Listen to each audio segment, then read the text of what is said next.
Hey guys, and welcome back to the channel. I was doing some review today to get ready for my upcoming Mixed Minds poker coaching seminar, and came across this very interesting spot from three-handed left in the 50K PPC from this summer.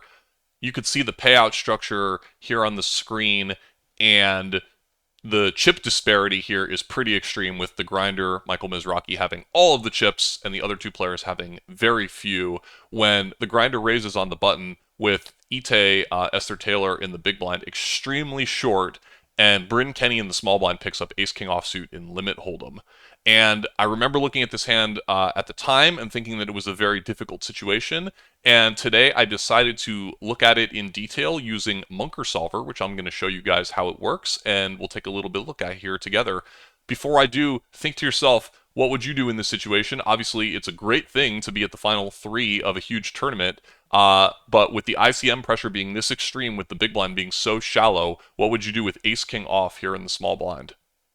So here we are in Munker Solver, and I'm going to orient you guys a little bit to what this looks like, but basically we have a three-handed limit hold'em simulation set up here, and I have the ICM calculations enabled, which is a little bit experimental, but a pretty decent approximation of, a typical ICM calculator. And in here I have the payouts as a percentage of the remaining prize pool, and these are all correct for the 50K PPC.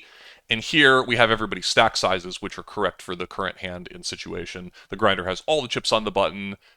Bryn Kenney in the small blind has very few, but Ite in the big blind has even fewer. And so we can see the strategy that Munker wants to employ here, given the payouts and given the chip stacks here. And obviously, the first thing to notice is how wide the button can raise here. This is kind of a great situation when you're the big chip leader and there's tons of ICM pressure on your opponents, because they both have some incentive to wait for a very good spot to potentially play. And really, you're not taking any risk, right? I mean, even if Grinder were to lose this hand, he's not going to necessarily lose too many chips that are going to be very consequential to his stack. So I'm going to click raise here, as Grinder's going to be raising most hands, 85% of his range. And of course, he got dealt Jack 10 offsuit in the hand in question and is an easy raise. But the question I posed to you guys a bit ago was, what should Bryn do in the small blind? When I watched this hand live, I immediately thought, what a gross spot. I probably would consider fold and would feel pretty dirty about it. But I'm a little bit interested to see what Munker Solver thinks is the right answer. So let's go ahead and take a look here. And as we do, we will see that Munker comes up with a very interesting strategy here. And notice that it does not want to fold Ace King.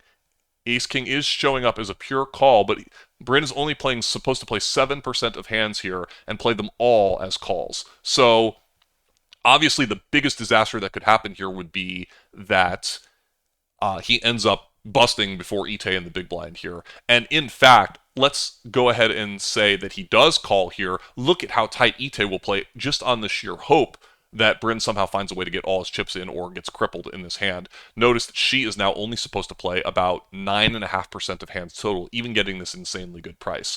So I found this output to be very fascinating. And also, in game, Bryn did click call with the ace king off, and I think that his instincts for the situation were extremely good. So it was pretty cool to see him find the play in the situation that the solver agrees with.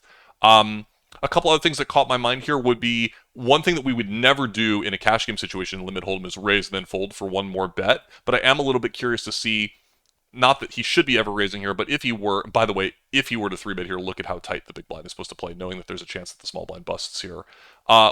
Would the button ever fold anything? And the answer looks like, yeah, a little tiny sliver of hands here, all the hands that are just the most dominated. But let's look at a slightly different scenario where he calls as he's supposed to, and now the big blind wakes up with a 3-bet. And notice the type of hands that Ite is supposed to 3-bet here in the situation. At this point, if she gets dealt a premium hand, aces through nines effectively, along with ace king and ace queen suited, she's basically supposed to throw up her hands and say, I'm not going to get a better spot than this. I should push my equity and try to get all in here, three ways, getting a great price, knowing that she's the shortest stack left. What happens if she 3-bets here? Look at this. Grinder's now supposed to fold 60% of his opening range because of the fact that he's just so crushed by these two ranges. The small blind has already a top 7% range, and the big blind is 3-betting only top 5% against that. The grinder simply is not supposed to continue here with all these dominated hands, and I found that to be pretty fascinating as well. So in game, Bryn did find the right play with the call, and Ite ended up getting dealt 3 deuce offsuit in the big blind and had an easy fold. And the hand does end up being somewhat interesting post flop as well, but you're going to have to go to a different source for that, as I am going to talk in a minute here about the upcoming seminar I have where I'll be going in these hands in more detail. Thanks for watching. Let me know what questions you guys have about Munker, and I'll try to incorporate some of these more if you guys find these to be interesting both for tournaments or for cash game situations. If you guys like this sort of analysis, I have an upcoming seminar with my friend Alex Livingston. We are going to be going through this hand and many, many other hands from the 50K PPC from the World Series of Poker in greater detail than what I can provide here on the YouTube channel, going through solver analysis, equity calculator tools, and of course our own input as to players that play against these players regularly and both participated in the event. You'll even see a few hands featuring yours truly in there from my deep run this summer, and really hope to see you all there. Thanks very much.